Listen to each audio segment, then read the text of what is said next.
Hi, I'm Abby and I'm from England. Hi, I'm Caixin from China. Hi, I'm Nisa. I'm from Turkey. We are going to be discussing the Swedish culture of the Dala Horse, which is a significant emblem in Sweden, and how the horse figure differs in our own home cultures. The Swedish Dala Horse is seen as a cultural emblem for Sweden, with a very long history of the Dala Horse. Firstly, the image of the horse goes back for thousands of years, with horses being a symbol of strength and courage. In the 17th century, little wooden horses were sold at markets in small towns and villages in Dalarna. 100 years later, the wooden horses, carved by men in the forests, were seen as toys for the young children to play with, subsequently leading to the little wooden horses becoming a treasured object. The horses were then painted in bright colours inspired by the flower patterns painted on furniture and walls within the region. It wasn't until 1939 when the Dala horse became a symbol for Sweden. The meaning and story behind the Dala horse is widely debated, with some even saying it relates to Norse mythology to explain Sweden's fascination with carving little horses. The Dala horse has a sentimental place in many hearts of Scandinavians, with the horse representing strength, faithfulness, wisdom and dignity. Essentially, the Dala horse is a symbol of Sweden. We also have a horse in Turkey called Trojan horse. The Trojan horse is a tale from the Trojan War about the subterfuge that Greeks used to enter the city of Troy and win the war. After a long, fruitless struggle, Greeks constructed a huge wooden horse and hid some of their best soldiers inside.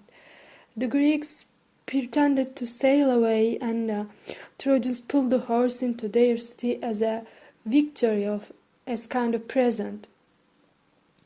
The Greek waited inside of the horse until Trojans has so much fun and gets tired of it. That night Greeks crept out of the horse and opened the gates of the city for the rest of Greek army, and then they destroyed the city and won the war. Now the Trojan horse in Anatolia, in Çanakkale. As we all know, China has a 5,000 years history. Many interesting stories about horse happen in our 5,000 years culture. Some of them are recorded in literature, and some of them pass from generation to generation, incorporating culture into daily life of Chinese. For example, horse ranks 7th in 12 Chinese zodiac signs. Horse in China, we call it Ma, is a common family name, and almost the Hui nationality in Yunnan province are always the name Ma. Besides, the horse metaphors in many idioms and two-part allegorical scenes tell us some truths of life. Today, let me introduce Tianji's horse racing story. In the 4th century BC, horse racing was the most popular form of entertainment for the nobles of Qi. Tianji often bet with the king and other officials, but he always lost. He asked his friend Sun for help. Everyone's horse raced according to their class, and matches were divided by a best-of-3 format. Watching closely, Sun realized there was not much difference among all the horses. So he sent Tianji's first-class horse to race with the king's second-class horse. Then Sun sent Tianji's second-class horse to compete with the king's third-class horse. Tianji's third-class horse was matched with the king's first-class horse. Finally, Tianji beat the king and won the game.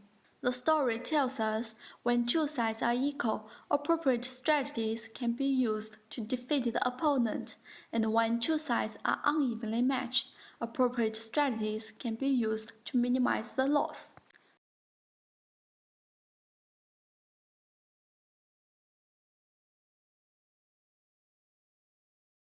I'm going to be talking about the English horseshoe.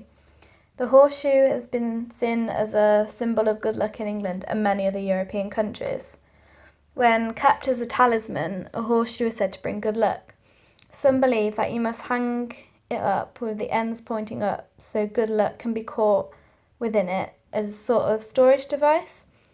But if you hang it the other way around with the ends pointing down, the good luck will fall out. Horseshoes have been long considered lucky as they are originally made of iron, which is believed to ward off evil spirits, and is normally held up with 7 nails, as 7 is seen as the luckiest number. Superstition acquired a further Christian twist due to a legend surrounding the 10th century Saint Dunstan, who worked as a blacksmith before becoming Archbishop of Canterbury.